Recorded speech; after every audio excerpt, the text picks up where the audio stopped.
President Grimson and other distinguished guests. First, let me congratulate the Arctic Circle Secretariat on yet another extraordinary event and the growing momentum that we feel this assembly is surely yielding.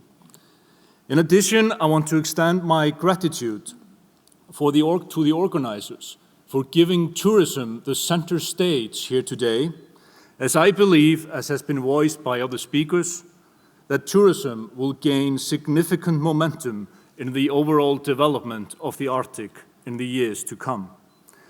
As a backdrop to my presentation, I want to give you an insight into the fruitful discussions and maybe the key highlights from last May's session that took place at the Arctic Circle Forum in Nuuk, Greenland, and offer my response and some kind of high-level argument posed in the Nuuk session on tourism.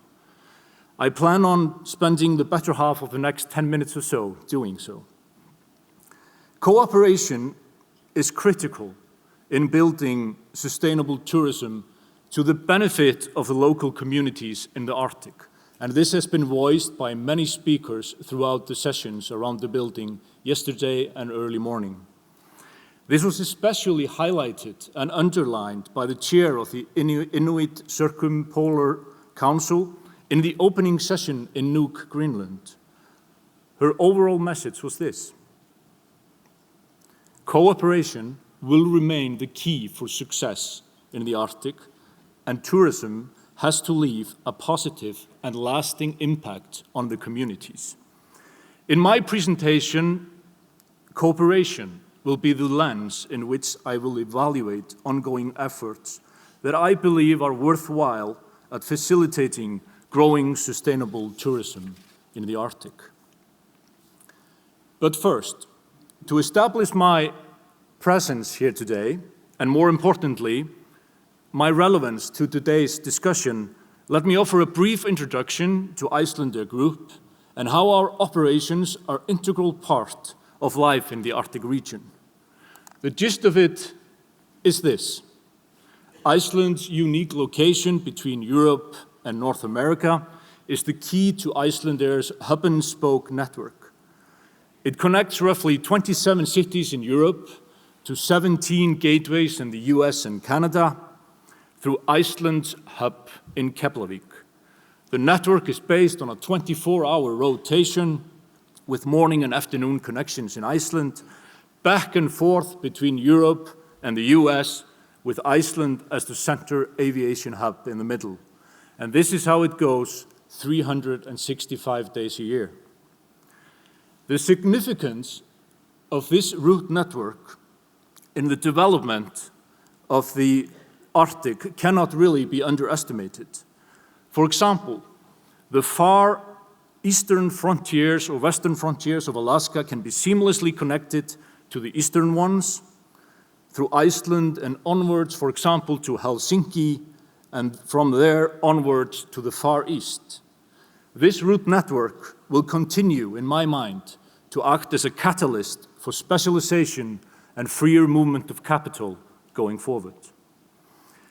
At Icelandair Group, we are excited about the ample opportunities we see in Greenland, and we currently have 6 destinations in Greenland, highlighting not only the east-west connection with Keflavik as the center point, but increasingly the focus from Iceland to Greenland. In summary, Icelandair Group has a significant and ever-growing presence in the Arctic states, and we see and we believe in significant opportunities for continued responsible growth in the region and what we call the deepening of our cooperation and the ties to the local communities. The summary of my input today is firstly around the responsible and sustainable approach to tourism. Secondly, on the pitfalls I believe that we can learn from Iceland's extraordinary tourism growth. And lastly, the aspirations the Arctic nations should collectively aim to achieve for the longer term. There are a few lessons from the Icelandic tourism growth story over the last half decade that are relevant in today's discussion. First, focus on quality, not on quantity. Second, educate your professionals. That is the key to delivering the right experience. Third, we shouldn't be wary of imposing fee-generating mechanisms to curb demand in sensitive areas, and we shouldn't be shy to set stringent standards to tourists and tour operators alike. We should be focusing our collective marketing efforts to selected targeting groups. Traveling in the Arctic isn't for everyone, and we should stay on message for the longer term. Coherent signaling is surely appreciated by the market. And finally, we should work together, and we should work in a smart way. We are currently close to what I call a unique position, some kind of a starting point when it comes to tourism in the Arctic.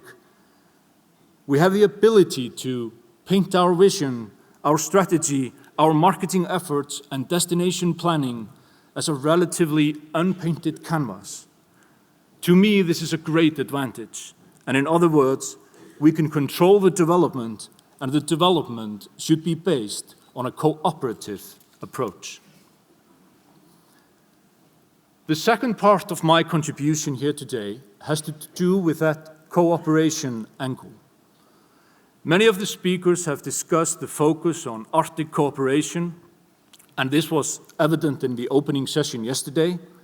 And I, for one, share these views, and I see the possibilities that we face in tourism.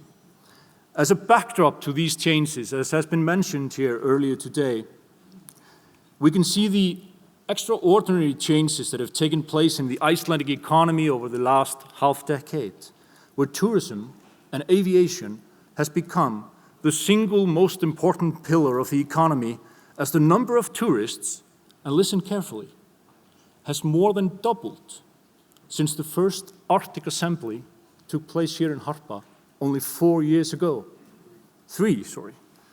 Disaggregating the economic contribution of these main pillars, fisheries, aluminum, hydroelectric power generation, and of course tourism, reveals that tourism has, within a span of only a few years, surpassed all the other pillars in the contribution and become the largest export pillar of the economy. Fair enough. Why am I telling you this? In my mind, there's a similar opportunity for other Arctic nations to benefit from sustainable tourism that has been the key driver of economic growth and prosperity in Iceland over the course of the last few years. Therefore, I believe it is no coincidence that this session on tourism here today is held on the center stage, as I believe that tourism in the Arctic can offer a credible alternative to the industrial activity that is so often the backdrop of Arctic discussions. I want to highlight 2 important points for the overall economic development of the Arctic states. First, I believe that as time passes, the relative weight of sustainable, responsible tourism will continue to grow disproportionately. And second, tourism, in my mind, is the premium catalyst for preservation of authenticity of these communities.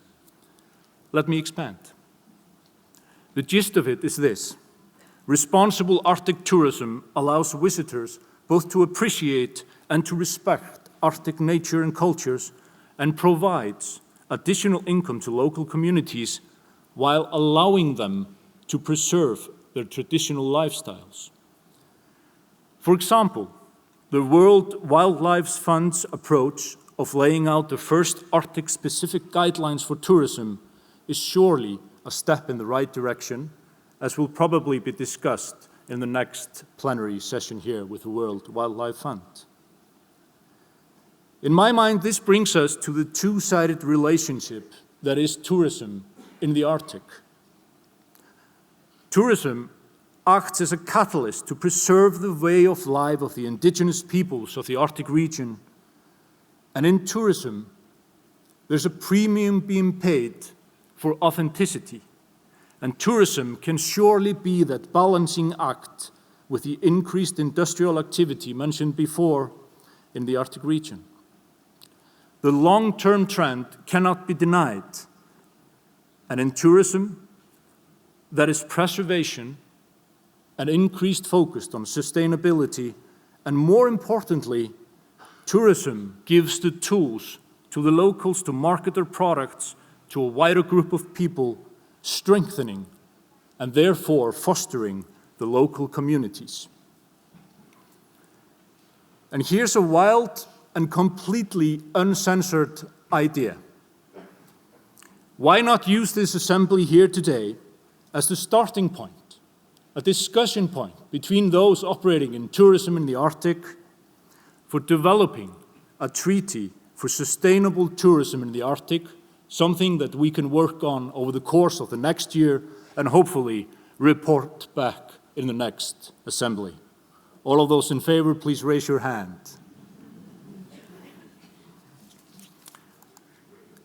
To conclude, I want to tell you this.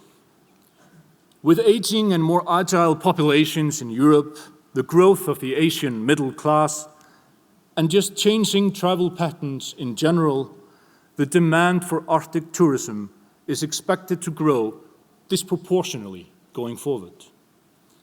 In my mind, it is pivotal that all stakeholders in the Arctic realize, understand, and fully implement their strategies around a set of common goals in terms of sustainability. All of us have to agree on taking the long view and allowing the fragile environment to have the benefit of the doubt so that we don't sacrifice our special environment, our culture, our communities for the shorter-term gains. The preconditions are all in place, and I truly believe that tourism can play a vital role in increasing the diversification of the Arctic economy, and be the catalyst for the higher standard of living and truly new opportunities in the Arctic communities. Thank you all, and I look forward to participating in the panel.